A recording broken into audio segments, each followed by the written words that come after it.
दोस्तों नमस्कार। स्वागत है एक बार फिर से आपका हमारे इस चैनल में। दोस्तों आज हम जो टॉपिक कवर करने जा रहे हैं वो बहुत ही ज़्यादा इम्पोर्टेंट टॉपिक है और टॉपिक है various source of the Indian constitution. कि जो हमारा इंडिया का कॉन्स्टिट्यूशन है उसमें जितने भी जो प्रोविजंस हैं दूसरी कंट्रीज़ के कॉन्स्टिट्यूशन से लिए गए हैं उन सभी को आज इस वीडियो में हम कवर करेंगे, जो कि एग्ज़ाम के पॉइंट से बहुत ही ज़्यादा इंपॉर्टेंट है। हर एग्ज़ाम में, चाहे वो वनडे का एसएससी हो, रेलवे का हो, एसएससी जीडी का हो, हर एग्ज़ाम में कोई ना कोई एक दो क्वेश्चन इससे पूछे ही जाते हैं कॉन्स्टिट्यूशन के सोर्सेज से। तो चलिए शुरू करते हैं हम इस वीडियो को। पहला है कि देखो, पहला जो एक्ट था हमारा गवर्नमेंट ऑफ इंडिया एक्ट, ये काफ़ी बड़ा एक एक्ट था और इससे जो हमारे जो कॉन्स्टिट्यूशन है उसका मेजर पार्ट जो है, एक बहुत बड़ा पार्ट जो है वो इसी एक्ट से लिया गया है, constitution of the Indian act 1935 से। तो कौन कौन से प्रोविजंस इससे लिए गए हैं? तो पहला तो है फेडरल स्कीम। फेडरल स्कीम जो पावर का डिस्ट्रीब्यूशन किया गया है सेंटर और स्टेट के बीच में, उनके बीच में जो वर्किंग का डिवीजन किया गया है वो पूरा प्रोविज़न हमने गवर्नमेंट ऑफ इंडिया एक्ट 1935 से लिया है। इससे लिया। दूसरा है ऑफिस ऑफ गवर्नर, गवर्नर की ऑफिस का प्रोविज़न भी लिया है। जुडिशरी, एक इंडिपेंडेंट जुडिशरी, हाई कोर्ट और सुप्रीम कोर्ट दोनों की, और जो लोअर कोर्ट होते हैं या डिस्ट्रिक्ट कोर्ट, इन सभी की जो प्रोविजंस है वो 1935 के एक्ट से लिया गया है।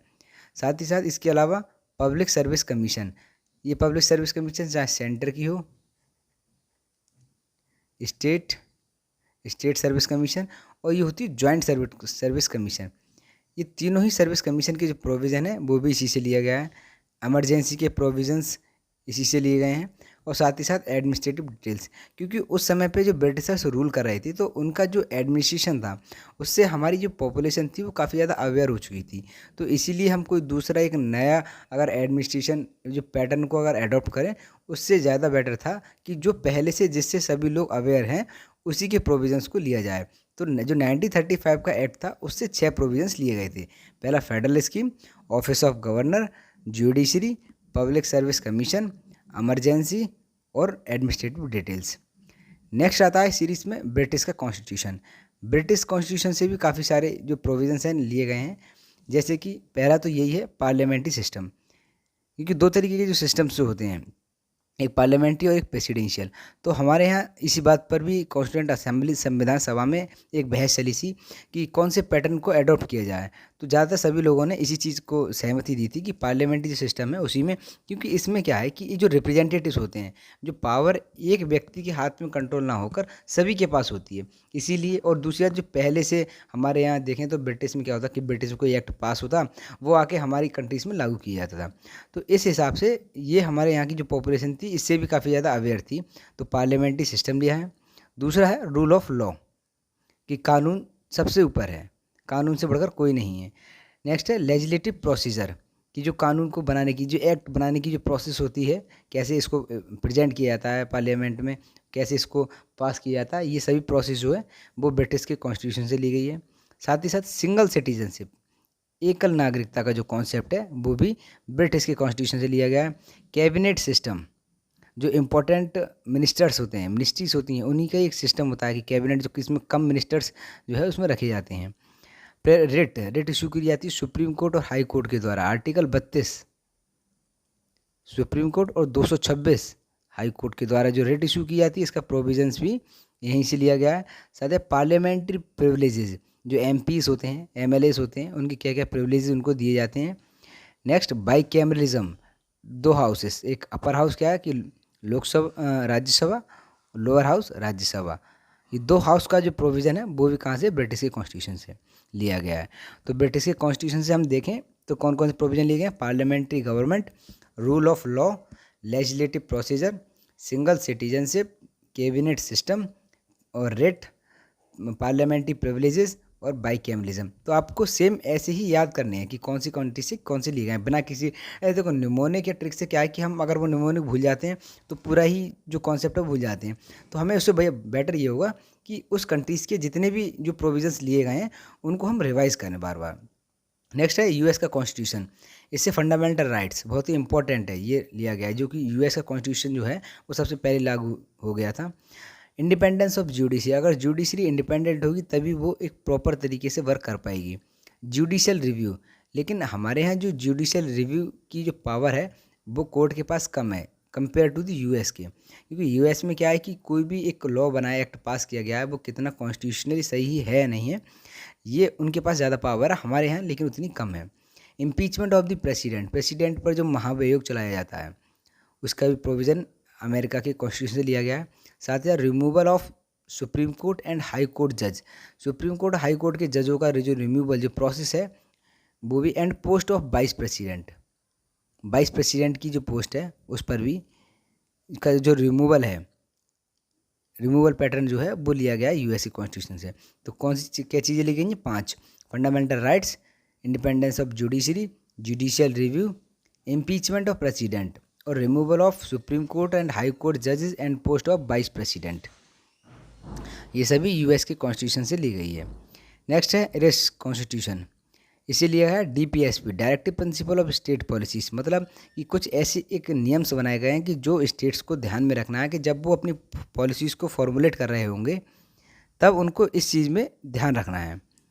नेक्स्ट है nomination of the members of Rajya Sabha, Rajya Sabha में जो 12 मेंबर्स नॉमिनेट किए जाते हैं वो किस बेसिस पे उनको नॉमिनेट किया जाएगा, वो सभी प्रोविज़न कहाँ से लिया? एरेस के से, एरेस।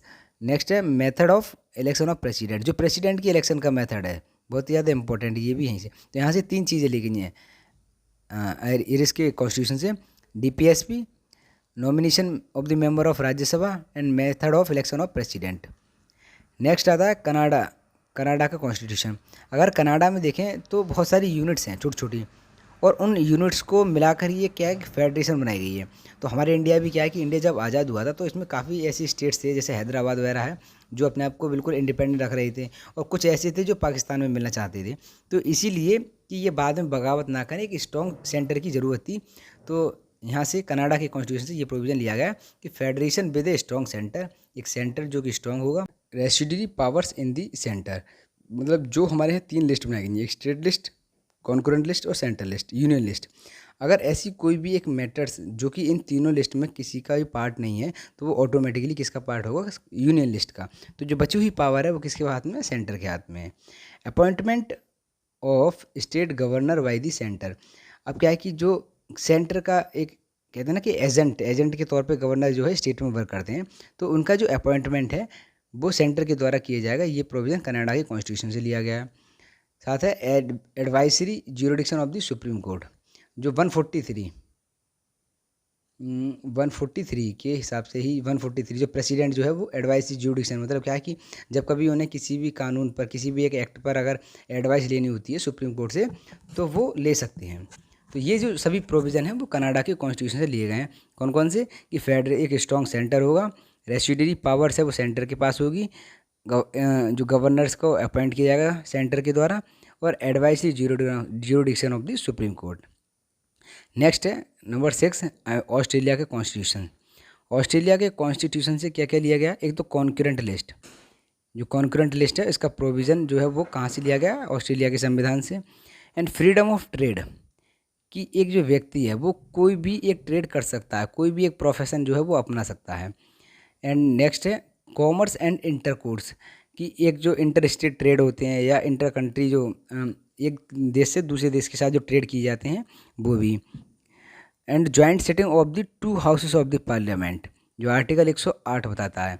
आर्टिकल 108 क्या बताता है? कि जॉइंट सिटिंग के प्रोविजंस बताता है कि इसकी जो अध्यक्षता कौन करेगा? वो स्पीकर करेगा। लेकिन जैसे कि अगर एक न्यूली इलेक्टेड पार्लियामेंट है तो उसमें जो ओथ दिलाई जाती है या जो पहली जो मीटिंग कराई जाती है वो एक जॉइंट होती है, जॉइंटली, जिसमें शपथ सभी को दिलाई जाती है प्रेसिडेंट के द्वारा।